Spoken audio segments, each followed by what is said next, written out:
ಆಸ್ತಿ ತೆರಿಗೆಯನ್ನ ಕಟ್ಟದೆ ಹಾಗೆ ಬಾಕಿ ಉಳಿಸಿಕೊಂಡಿರುವವರಿಗೆ ಈಗ ಗ್ರೇಟರ್ ಬೆಂಗಳೂರು ಪ್ರಾಧಿಕಾರದಿಂದ ಶಾಕ್ ಎದುರಾಗಿದೆ. ತೆರಿಗೆ ಬಾಕಿ ಉಳಿಸಿಕೊಂಡಿರುವವರ ಆಸ್ತಿ ಸ್ವಾಧೀನಕ್ಕೆ ಜಿಬಿಎ ನಿರ್ಧಾರವನ್ನ ತೆಗೆದುಕೊಂಡಿದೆ. ಮೂಲ ಬೆಲೆಗೆ ಆಸ್ತಿಯನ್ನ ಖರೀದಿಸಿ ತೆರಿಗೆ ಹಾಗೂ ಅಂದ್ರೆ ಬಾಕಿ ಇರುವಂತಹ ತೆರಿಗೆ ಅದರ ಬಡ್ಡಿ ಎರಡನ್ನೂ ಕೂಡ ಮನ್ನಾ ಮಾಡಲಾಗುತ್ತೆ. ಜೊತೆಗೆ ಉಳಿದ ಹಣವನ್ನ ಮತ್ತೆ ಆ ಆಸ್ತಿಯ ಮಾಲೀಕರಿಗೆ ನೀಡಲಾಗುತ್ತೆ. ಬಾಕಿ ಮೊತ್ತವನ್ನ ಮೂಲ ಖಾತೆದಾರರಿಗೆ ವಾಪಸ್ ನೀಡೋದಕ್ಕೆ ಜಿಬಿಎ ನಿರ್ಧಾರವನ್ನ ಮಾಡಲಾಗಿದೆ.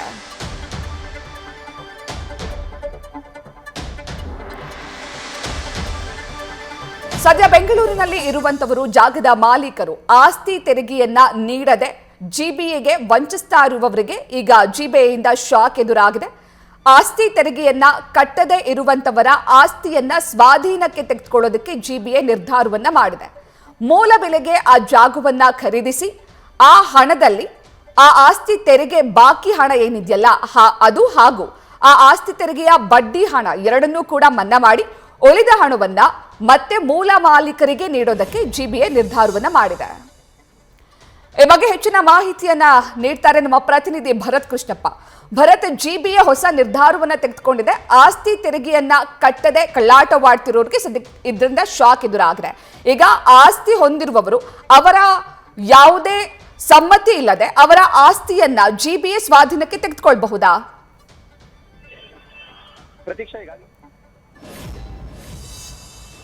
ಪ್ರತೀಕ್ಷಾ, ಈಗಾಗಲೇ ಬೆಂಗಳೂರಿನ ಅಂದರೆ ಗ್ರೇಟರ್ ಬೆಂಗಳೂರು ಪ್ರಾಧಿಕಾರದ ಅಡಿಯಲ್ಲಿ 1000ಕ್ಕೂ ಅಧಿಕ ಪ್ರಕರಣಗಳು ತೆರಿಗೆ ಕಟ್ಟದೆ ಬಾಕಿ ಉಳಿಸ್ಕೊಂಡಿರೋಂಥದ್ದು. ಜೊತೆಗೆ 530 ಕೋಟಿಗೂ ಅಧಿಕ ಒಂದು ತೆರಿಗೆ ಹಣವನ್ನು ಜಿಬಿಎಗೆ ಬರಬೇಕಾಗಿದೆ. ಈ ಹಿನ್ನೆಲೆ ಈಗಾಗಲೇ ನೋಟಿಸ್ ಅಂದರೆ 1000ಕ್ಕೂ ಅಧಿಕ ಪ್ರಕರಣಗಳಿದೆ. ಎಲ್ರಿಗೂ ಕೂಡ ನೋಟಿಸನ್ನು 3 ಬಾರಿ ಜಾರಿ ಮಾಡಿದ್ದಾರೆ. ಜೊತೆಗೆ ಆಸ್ತಿಯನ್ನು ಹರಾಜು ಮಾಡುವಂಥ ಪ್ರಕ್ರಿಯೆಯನ್ನು ಕೂಡ ಮಾಡಿದ್ದಾರೆ. ಅಂದರೆ 5 ನಗರ ಪಾಲಿಕೆಗಳ ವ್ಯಾಪ್ತಿಯಲ್ಲಿ ಪ್ರತ್ಯೇಕ ದಿನದಂದು ಬಾಕಿ ಇರುವ ಆಸ್ತಿಗಳನ್ನು ಪಟ್ಟಿ ಮಾಡಿ ಅದಕ್ಕೆ ಒಂದು ಮೂಲ ಬೆಲೆಯನ್ನು ನಿಗದಿ ಮಾಡಿ ಹರಾಜು ಮಾಡುವಂಥ ಪ್ರಕ್ರಿಯೆಯನ್ನು ಕೂಡ ಮಾಡಿದ್ದಾರೆ. ಆದರೆ ಹರಾಜು ಪ್ರಕ್ರಿಯೆಯಲ್ಲಿ ಯಾವುದೇ ಆಸ್ತಿಗಳು ಕೂಡ ಸೇಲ್ ಆಗಿಲ್ಲ. ಅಂದರೆ ಬೆರಳೆಣಿಕೆಯಷ್ಟು ಆಸ್ತಿಯಷ್ಟೇ ಸೇಲ್ ಆಗಿರುವಂಥದ್ದು. ಹಾಗಾಗಿ ಜಿಬಿಎಗೆ ತಲೆನೋವಾಗಿತ್ತು. ಅಂದರೆ ಒಂದು ಕಡೆ ಆಸ್ತಿ ತೆರಿಗೆಯನ್ನು ಪಾವತಿ ಮಾಡ್ತಾ ಇಲ್ಲ, ಮತ್ತೊಂದು ಕಡೆ ಹರಾಜು ಪ್ರಕ್ರಿಯೆಯಲ್ಲೂ ಕೂಡ ಆಸ್ತಿ ಮಾರಾಟವಾಗ್ತಾ ಇಲ್ಲ. ಹಾಗಾಗಿ ಏನು ಮಾಡೋದು ಅಂತ ಯೋಚನೆ ಮಾಡಿದಾಗ ಈಗ ಕೊನೆಯ ಹಂತದ ಪ್ರಕ್ರಿಯೆಯ ಒಂದು ಮಾರ್ಗವನ್ನು ಈಗ ಜಿಬಿಎ ಕಂಡುಕೊಂಡಿರುವಂಥದ್ದು. ಅಂದರೆ ಮೂಲ ಬೆಲೆಗೆ ನಿಗದಿಯನ್ನು ಮಾಡಿ ಈ ಆಸ್ತಿಯನ್ನು ನಗರ ಪಾಲಿಕೆಗಳ ಹೆಸರಿನಲ್ಲಿ ಖುದ್ದು ಜಿಬಿಎ ಅಂದರೆ ಖುದ್ದು ನಗರ ಪಾಲಿಕೆಗಳೇ ಈ ಆಸ್ತಿಯನ್ನು ಖರೀದಿ ಮಾಡ್ತಾರೆ. ಖರೀದಿ ಮಾಡಿದ ನಂತರ